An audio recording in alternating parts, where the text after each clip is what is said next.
hello कहाँ पर्यो ए नयाँ नम्बरबाट फोन आएछ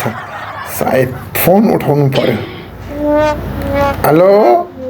को बोल्नु भएको म प्रिया बोलेको तपाईको त्यहाँ कोही नै अविवाहिता पुरुष छ आइडिया अब यसलाई गफाल्नु पर्यो हेलो भन्नुहोस् मेरो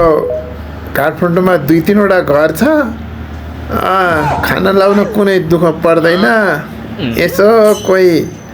अविवाहिता भए मलाई खबर पाउनु पाए हुन्थ्यो यसो खबर गर्नुहोस् न मलाई तँलाई पत्ता बुढो घरमा नुन दाल सब सिद्धिया छ तँलाई केटी भन्यो भनेर तैँले मलाई जसरी भने खुरुक्कले तेल र नुन लिएर आइज र साथमा मुभ पनि लिएर आइज मुभ रे किन मुभ ल्याउने घरमा बेस गरी कुटेर तँलाई बेस गरी दुखाइ हुन्छ अनि त्यो दुखाइ कम गर्नको लागि तँ घरमा त आइज म तँलाई के गर्छु त्यस्तो कुरा नगर न मलाई केही नगर न तेरि